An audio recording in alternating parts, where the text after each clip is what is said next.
खेळतो आणि मग कावळा म्हणतो की चिमणी चिमणी मला ना तो मोत्याचा दाणा दे. नको चिमणी म्हणते की मी तुला नाही देणार कारण तू माझा मोती घेतलास.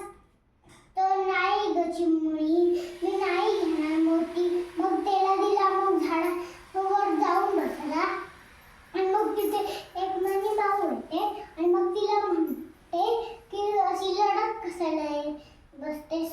त्या कावळ्याने माझा मोती घेतलाय, मागते पण देतच नाही. मग ते झाड दादाकडे जातात आणि मग झाड दादाला सांगतात, ए झाड दादा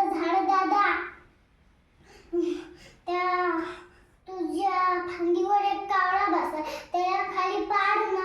मी कशाला पाडू, कावळ्याने माझं काहीच केलं नाही. मग चिमणी म्हणते की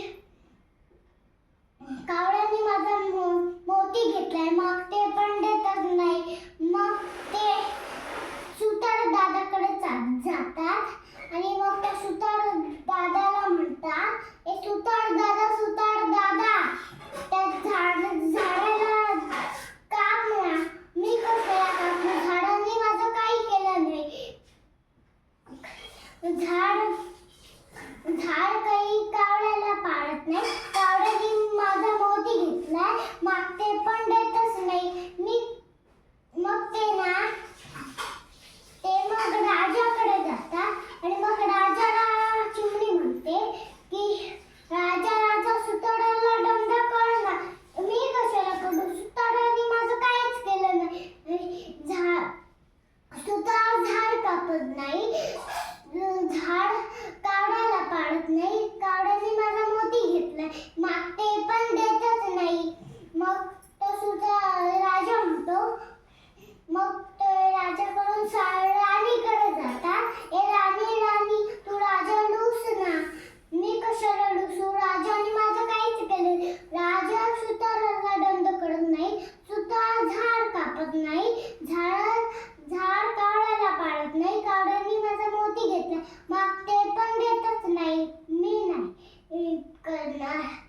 मग ते उंदीराकडे जातात आणि उंदीर जातो, उंदीर राणीची साडी फाड ना. मी कशाला फाडू, राणीने माझं काहीच केलं नाहीये. मग बनी माऊ म्हणते की मी तुला खाऊन टाकते. नको मी राणीची साडी फाडतो. नको मी राजा लुसते. नको मी सुताराला दंड करतो. नको मी झाड कापतो. नको मी झाड म्हणतो.